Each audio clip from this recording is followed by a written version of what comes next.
Eu não tenho dúvidas de que estamos vivendo um dos momentos mais complicados da história recente, em que uma série de decisões delicadas estão tendo que ser tomadas de forma rápida e efetiva por nossas lideranças políticas, enquanto uma grave crise avança em uma velocidade cada vez maior,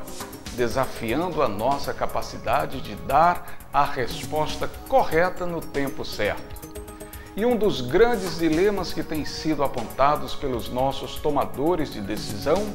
é a necessidade de ter que escolher entre parar a economia e reduzir a velocidade de disseminação do vírus através do isolamento social ou permitir que a economia funcione normalmente e se isole somente os indivíduos que integram o grupo de risco.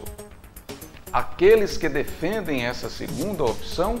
apontam que os danos econômicos de um isolamento social, como o que tem sido feito no país, serão muito maiores do que os danos causados pelo próprio vírus. Por isso, se tornou comum ouvir dessas pessoas que o remédio não pode ser pior que a própria doença. Isso é verdade.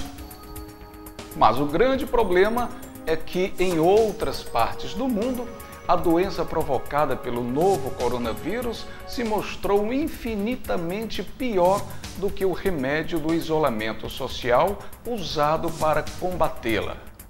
O caso mais emblemático é o da Itália, que havia se recusado a parar a economia, mas em pouco tempo colheu os amargos frutos dessa postura irresponsável. Está correto quem diz que não há saúde na miséria, mas, por outro lado, é preciso destacar também que não há prosperidade sem saúde e que é praticamente impossível isolar somente os que integram o grupo de risco, que somados ultrapassam a casa dos 30 milhões de brasileiros. É muita ingenuidade acreditar que a economia voltará a funcionar normalmente com tantas pessoas enfermas, enlutadas e preocupadas com um vírus do qual ainda pouco se sabe e para o qual ainda não existe qualquer vacina, medicamento ou tratamento cuja eficácia tenha sido cientificamente comprovada. Não é à toa que médicos e cientistas de todo o mundo têm defendido o isolamento social como a forma mais efetiva de se combater esse vírus, que tem se mostrado capaz de arruinar não apenas a economia, mas o sistema de saúde de vários países que estão tendo que escolher entre quem viverá e quem morrerá.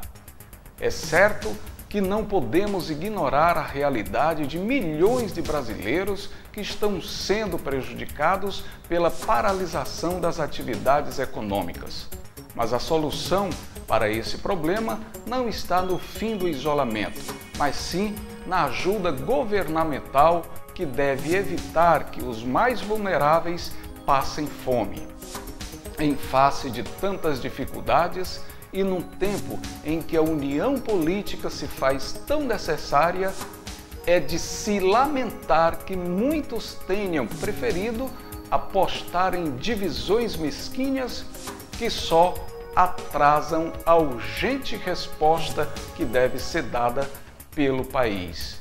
Mais do que nunca, os nossos governantes precisam chegar a um consenso e unificar as suas ações de modo a